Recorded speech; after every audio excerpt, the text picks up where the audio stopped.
When the doorbell chimed at midnight, I sensed my peaceful existence slipping away, but I couldn't have predicted that the two tiny silhouettes on my doorstep would become the catalyst for my life's greatest upheaval. I'm Marvin Hensley, a retired 62-year-old living by myself in a humble dwelling near the outskirts of Boise, Idaho. My routine was uncomplicated, working on vintage automobiles in my garage, enjoying morning coffee on the deck, and observing the swallows glide around the nesting boxes I'd crafted in the yard. That evening, however, everything transformed.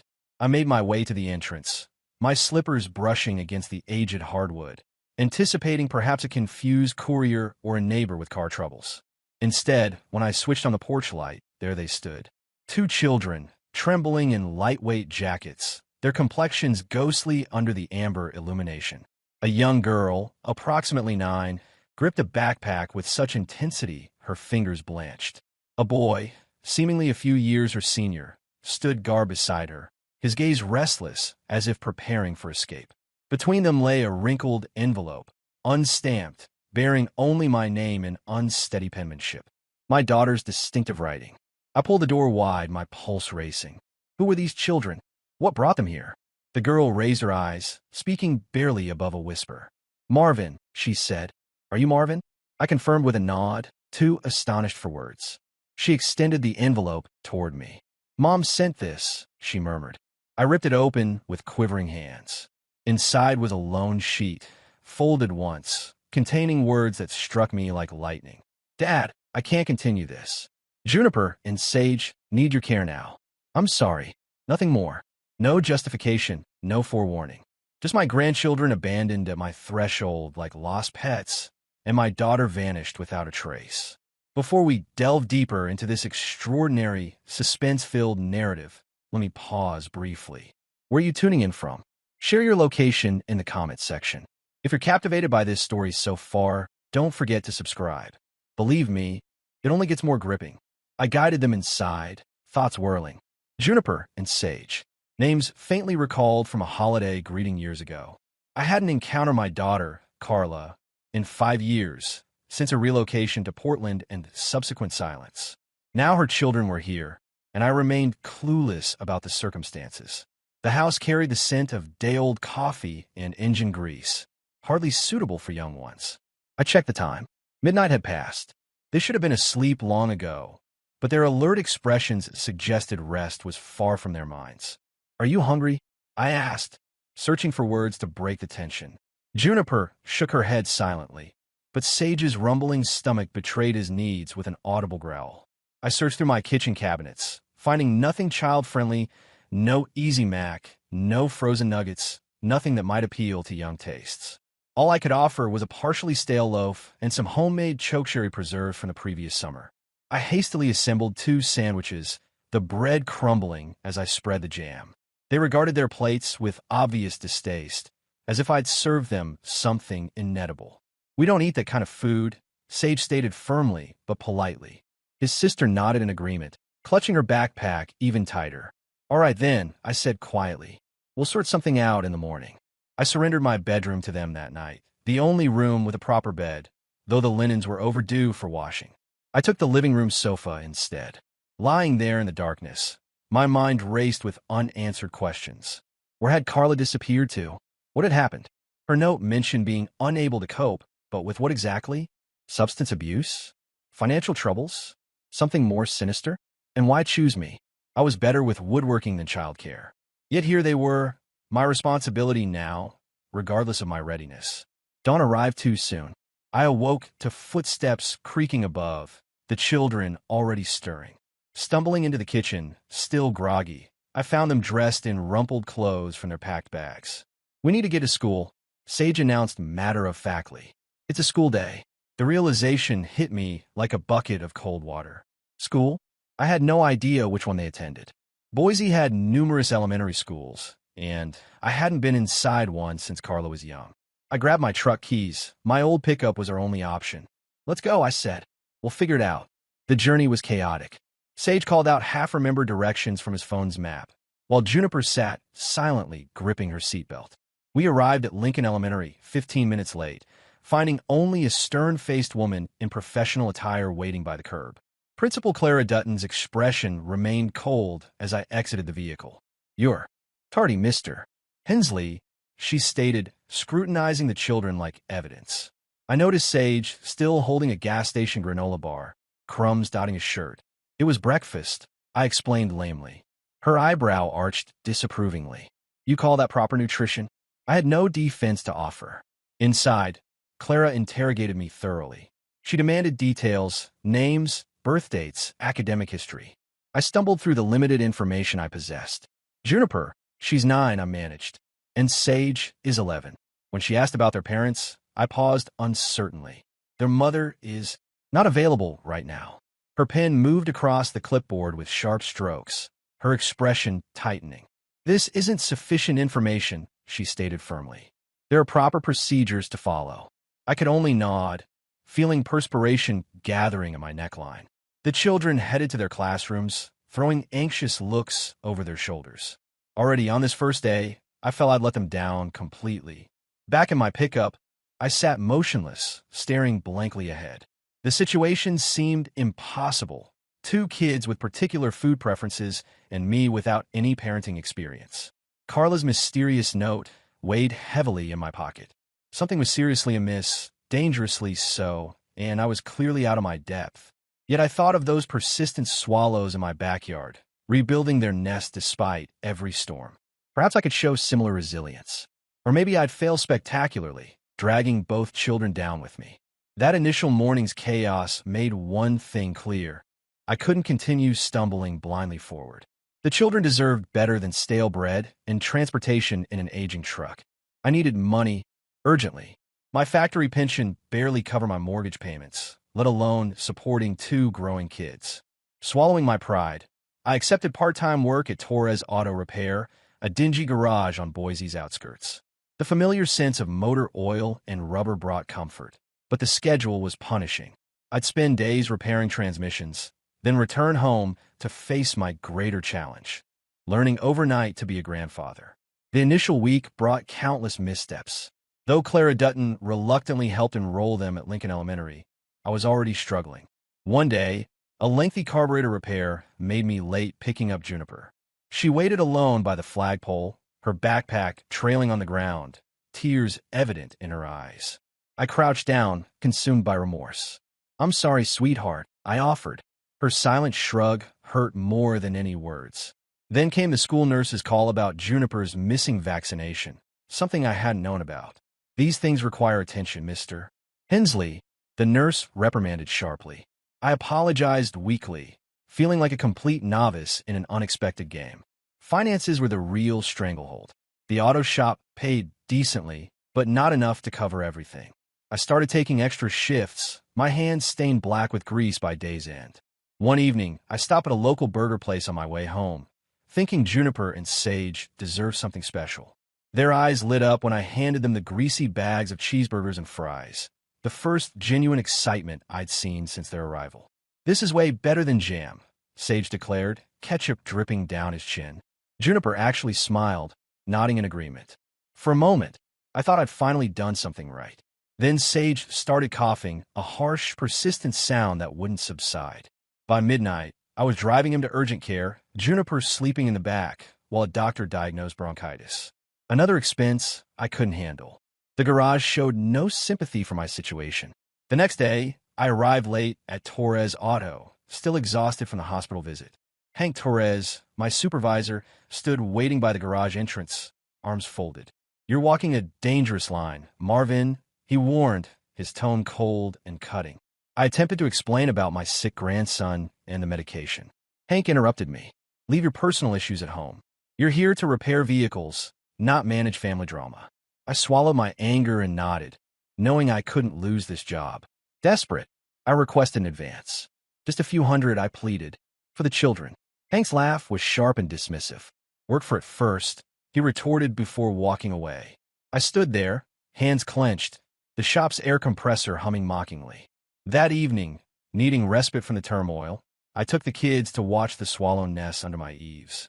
The birds darted through the twilight, streaks of black and orange against the darkening sky. I gestured toward them.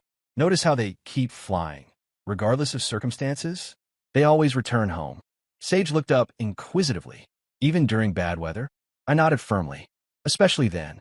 I gave them each a pair of binoculars for my factory days. We watched silently as they tracked the swallow's aerial acrobatics. Finally, I felt like I wasn't completely failing them. Then Juniper asked softly, "Did Mom ever birdwatch with you?" My heart constricted painfully. The answer wasn't simple. "Carly used to," I responded eventually. "A long time ago." The question lingered, heavy and unanswered. What had become of my daughter?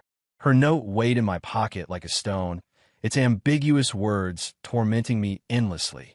Was she injured? In hiding? Running from something unseen? I couldn't erase the mental picture of her leaving the children that night, alone and desperate. Now, with Sage's persistent cough, Juniper's overdue vaccinations, and Hank's mounting pressure, everything was accumulating like dark clouds before a storm. I felt like I was sinking, and the children, bound to me, were being pulled under too. The following day, I discovered a wrinkled flyer tucked in Sage's school bag. A health fair at the school offering free medical checkups for children. It was happening that day, just 2 hours away. I muttered a curse. Another detail I'd overlooked. I called the shop to report sick, knowing Hank would be furious, and hurried the kids into the truck. We arrived just as people began lining up, with nurses in colorful scrubs moving efficiently about. Juniper received her vaccination. Sage got his breathing treatment, and I felt a momentary sense of accomplishment. Then a woman in a gray coat approached, holding a clipboard. "Mr. Hensley?" she inquired, her voice unnaturally composed. "I'm with Child Services. We've received a report." My heart plummeted. A report? Who could have filed it? Clara? One of the nurses? She offered no explanation, continuing to write. "We'll be contacting you," she stated before departing. I drove homeward, gripping the steering wheel until my knuckles turned white. The children chatted about the swallows, unaware, while my thoughts raced wildly. Someone was observing me, evaluating my capabilities. I'd taken custody to protect them, but now the system was hovering, ready to take them away. And Carla, wherever she might be, had abandoned me to face this crisis alone. The swallows continued their flight overhead, but I felt grounded. The presence of that Child Services representative haunted me like a predator stalking its prey. I couldn't dismiss it. After her enigmatic appearance at the health fair, I tried to maintain a low profile, hoping it was nothing serious. But fate had different plans. Days later, my aging pickup truck finally gave out. While driving Juniper and Sage to school, the engine began faltering on the highway outside Boise. Smoke billowed from beneath the hood, thick and ominous, and the steering locked mid-turn. I managed to pull onto the shoulder just as the engine died completely, tires crunching on gravel. Sage leaned forward, coughing into his sleeve. "What's wrong with it, Grandpa?" he asked. Juniper pressed her face against the window, wordlessly watching. "Everything," I muttered, pushing the door open. I lifted the hood, the intense heat hitting my face. The radiator had a severe crack, spilling coolant onto the pavement below. Getting to school was now impossible. Glancing at my watch, 8:45, I remembered Clara Dutton's email about an important test scheduled for that morning. I'd seen the notification on Sage's worn-out phone, but hadn't paid much attention. Now, it was beyond salvaging. I waved down a passing tow truck, spending half of my remaining paycheck to get us back home. The children perched on the curb, their backpacks resting between their legs, observing the swallows swooping over the nearby fields. "We'll be in big trouble," Juniper murmured. I had no reassurance to offer. When I finally brought them to Lincoln Elementary that afternoon, the truck still being repaired, Clara was waiting. Her expression was stern, her crossed arms reflecting her displeasure. "The state assessment was today, Mr. Hensley," she stated coldly. "These tests impact their class placement for next year." I massaged my neck nervously, feeling the flush rise to my cheeks. "The truck broke down," I explained weakly. "Nothing could be done." She moved closer, her voice dropping. "Was it truly unavoidable? Or did you fail to prepare?" I noticed Sage shifting uncomfortably behind me, clutching his medicine bottle defensively. Juniper's eyes remained fixed on the ground. Clara continued her reprimand. I had to retrieve them from the gymnasium myself. They were stranded with no one coming. Consider how that appears. Though I wanted to respond sharply, words failed me. She was speaking the truth. I was failing them. The workday proved equally disastrous. Having used my sick day, I had no choice but to bring the children to Torres Auto that evening. The school wouldn't provide extended care, and leaving them home alone wasn't an option. Hank noticed them immediately. Juniper following me with her library book, Sage kicking a loose bolt across the floor. "What's this about?" he demanded gruffly, cleaning his hands with a shop rag. I attempted to explain. "Just today, Hank. The truck's being fixed, and I have nowhere else for them." His expression hardened. "This isn't a child care center, Marvin. Remove them, or consider yourself terminated." I paused, considering my limited options. Sage picked up a nearby wrench, playing with it carelessly. "Put that down," I warned quietly. But it was too late. Hank stormed over, grabbed the tool from his grasp, and gestured toward the exit. "Get out, now." I froze as he thrust a clipboard in my direction. "Sign for your final paycheck and leave." Juniper pulled at my sleeve anxiously. "Are we in trouble, Grandpa?" Sage's harsh cough reverberated through the garage space. I remained silent, hastily signing my name before grasping their small hands. We walked home wordlessly as the Boise evening turned chilly around us. My employment was finished. No vehicle, no income, just two dependent children and an expanding void of worry inside me. The child services representative's clipboard kept flashing in my mind, along with her emotionless promise to follow up. Was this the consequence of her investigation? Had Clara made the call? Hank? Or some unknown observer lurking in the background? Once home, I collapsed into a kitchen chair while the children lingered close by. Sage broke through the silence. "Will we stay with you always?" His tone carried uncertainty. Juniper clutched her book more tightly. I gazed at them, seeing glimpses of Carla, my vanished daughter, in their features. "I'm not sure," I admitted, despising the weakness in my voice. "What happens next?" Juniper questioned. Her words struck deeper than my termination.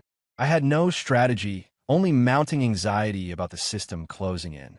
Whoever had reported me had seen enough to question my capability. Perhaps their doubts were justified.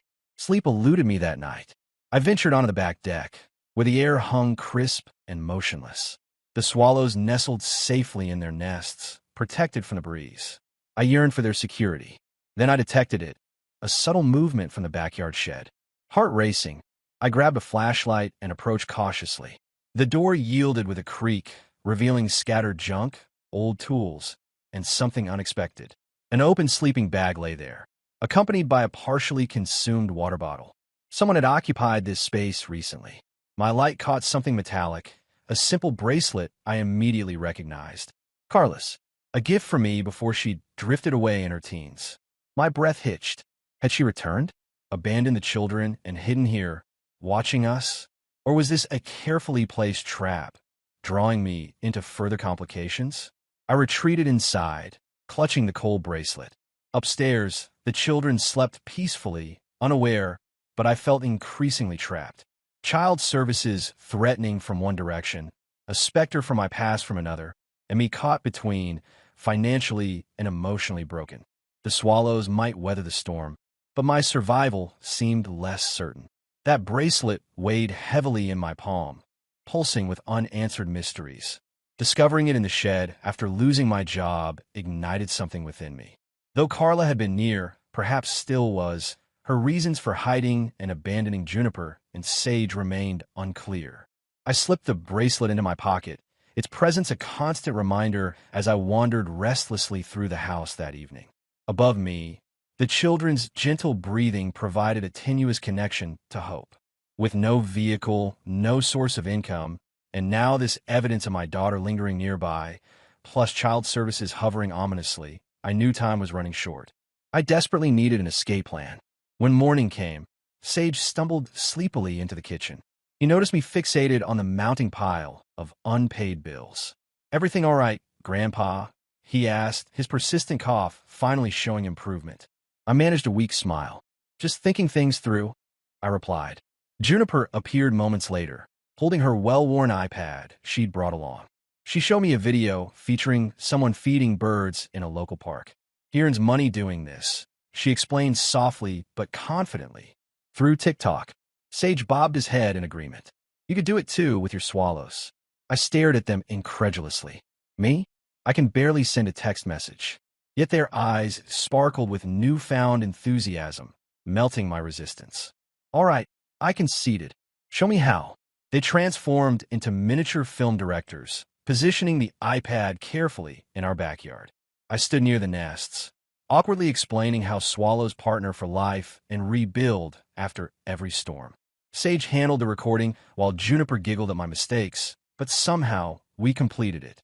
That evening, they uploaded the video, my uncertain voice narrating over footage of swooping birds. I expected nothing, but a week later, Sage burst in. Excitedly, "Grandpa, come look." The screen displayed earnings of $4,000. $4,000 from one simple video. I collapsed into a chair, astonished. Perhaps we had a chance after all. That glimmer of hope proved fleeting. 2 days later, a commanding knock echoed through the house. Opening the door revealed a woman wearing a navy blazer, her badge prominently displayed. "Sylvia Vance, Child Protective Services," she announced flatly. She entered uninvited, surveying the room intently. Juniper and Sage sat frozen on the couch, clutching pillows protectively. Sylvia's attention fixed on some wood pieces near the fireplace, remnants from our birdhouse construction. "What's this about?" she questioned. I shrugged casually. "Just a project. We build nests together." She made notes rapidly. "Children performing manual labor? Using dangerous tools?" My teeth clenched. "It's not what you think," I protested. "They enjoy it." She proceeded to the kitchen, where a pot of soup bubbled on the stovetop. Earlier, Juniper had given it a stir after I'd switched off the heat. Sylvia's expression darkened. "Unsupervised cooking?" she questioned. I positioned myself between them. "Only with proper safety measures," I explained, my voice growing defensive. She remained unmoved, continuing her documentation. "Financial situation?" she inquired. I mentioned the TikTok earnings with a hint of pride. "It's coming through," I stated. "For thousands so far." She cocked her head skeptically. "So nothing actually deposited yet?" I hesitated. "Not yet, but very soon." Her pen ceased moving. "Soon isn't sufficient, Mr. Hensley." The world tilted as she addressed the children. "Gather your belongings," she commanded. "Emergency removal, effective immediately." Juniper's expression shattered. "Please, Grandpa, stop her." Sage clutched my arm desperately. "We want to stay." I knelt, embracing them both. "You're not going anywhere," I assured them, but Sylvia's stern gaze pierced through my resolve. "We can handle this peacefully or involve law enforcement," she stated. My heart ached, but resistance seemed futile. I helped them pack, whispering promises of reunion. Sylvia escorted them to her vehicle, their footsteps on gravel echoing like distant explosions. The car door closed with finality, taking them away. I collapsed onto the porch, surrounded by deafening emptiness. The bracelet in my pocket pressed against me accusingly. Had Carla anticipated this outcome? Was she somewhere nearby, witnessing her children's removal due to my inadequacy? I returned to the shed, my trembling flashlight beams searching. The sleeping bag had vanished. No bottle remained. No evidence lingered. Only a previously overlooked paper scrap beneath a crate caught my attention. I unfolded it, heart pounding. Carla's handwriting revealed. "I'm sorry, Dad. I can't face it." Face what exactly? Her disgrace? The children? Me? The note quivered in my grasp, an enigmatic piece of a larger mystery. Self-pity wasn't an option. The TikTok revenue remained my only hope. I retrieved Sage's iPad, still logged into my account, and recorded again. This time, I shared everything. The swallow's resilience against storms, my fight for my grandchildren. My voice broke with genuine emotion. I posted late, exhausted, and uncertain. Morning brought unexpected success. 8,000 overnight views, comments pouring in. "Keep going, Grandpa. You're their sanctuary." The earnings increased gradually but steadily. Though not yet accessible, it was accumulating. Perhaps enough to prove my capability. Then the mail arrived. A thick CPS envelope contained a court date marked in red. 7 days to confront Sylvia and a judge to prove my worth as a guardian. I held on to Carla's note, her bracelet, and the iPad, my remaining lifeline. Someone was orchestrating our separation from the shadows. Was it Carla? An unknown entity? The answer eluded me. But like those determined swallows battling the elements, I would fight. Surrender wasn't in my vocabulary. The impending court date cast a dark shadow over my days. After Sylvia, took my grandchildren, I transformed our home into a strategic command center. I wielded Sage's iPad like a shield, with Carla's note and bracelet becoming my protective gear. Each day, I recorded myself by the swallow nest, speaking about perseverance and fighting for loved ones. My trembling hands steadied with practice, my voice growing more confident. The viewership increased, bringing modest income, and by the evening before the hearing, I had secured $12,000. It surpassed my highest earnings at Torres Auto. Yet this wasn't merely about finances, it demonstrated my ability to provide stability. On hearing day, an unusual noise roused me. Gentle tapping echoed from the rear entrance. Still groggy, I ventured outside and stopped dead. A swallow lay injured on the deck, its wing damaged, struggling to take flight. It had likely collided with the glass. Overnight, carefully, I lifted it, feeling its rapid heartbeat against my hand, and placed it in a shoebox lined with soft fabric. "Don't give up," I whispered softly. Whether this was an omen of hope or despair remained unclear. I left it to rest, donned my jacket, and headed toward the courthouse, the bird's destiny weighing on my mind. The courtroom's atmosphere was austere, filled with wooden surfaces and reverberating silence. Sylvia sat opposite me, immaculate in her blazer, her documentation forming a protective barrier. My grandchildren's absence, sequestered elsewhere, created a painful void. Judge Roland Pierce entered, his weathered face maintaining composure. He reviewed the documents before addressing me directly. "Mr. Hensley," he began, "justify why these children should return to your custody." Rising on unsteady legs, I presented my case. I explained about Carla, my struggling daughter, producing her note as evidence. Their father's tragic accident years ago left me as their sole guardian. Sylvia interrupted sharply. "He's unreliable, Your Honor. Unemployed, with a record of negligence." Gripping the table firmly, I countered, "That's not who I am now." I pushed the bank statement forward, the $12,000 figure prominently displayed. "Tick-tock," I explained.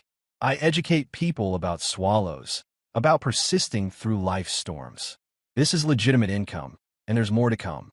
Roland examined the statement, turning it over. Sylvia's lips curled into a mocking smile. "It's unstable income," she interjected. "One failed video, and he's back to nothing." I shifted closer to the bench. "This isn't about chance. It's about dedication, showing up daily for my audience." Roland made a slight gesture of acknowledgement, making notes. Then he looked up. "What happened to their mother?" The question constricted my throat. "I'm not certain," I admitted. "She's somewhere, suffering." I discovered this. I displayed the bracelet, its dull metal catching the light. She was nearby, watching, but couldn't stay. The atmosphere changed. Sylvia rose to her feet.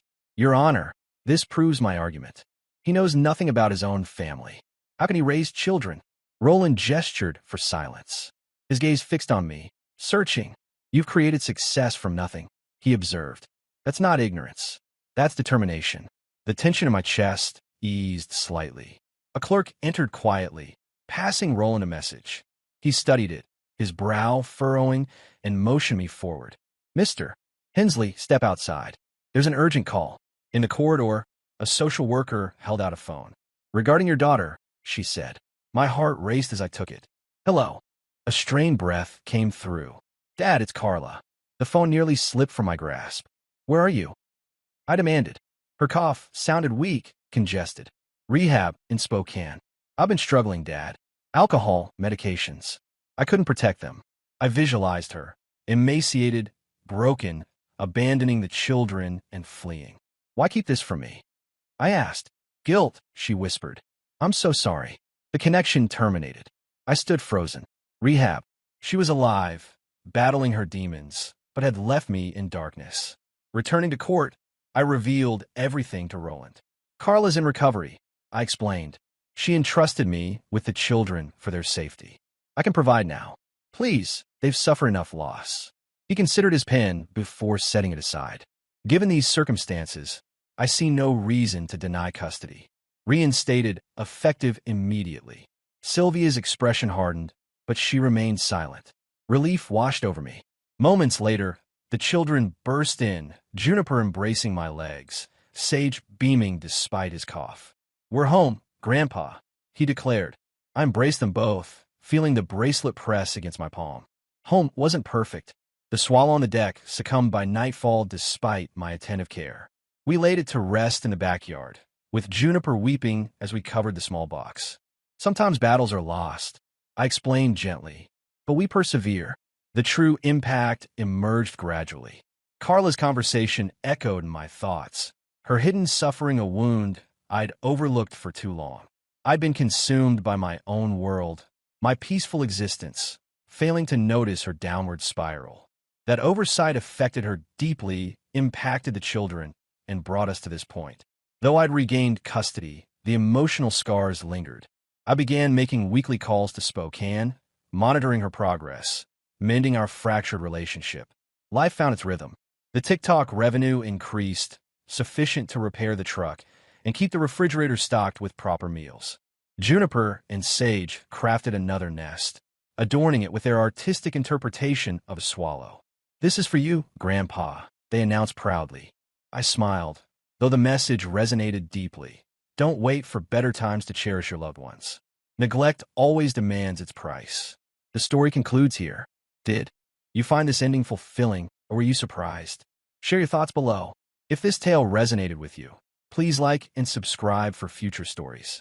Thank you for joining us, and we'll meet again in the next narrative.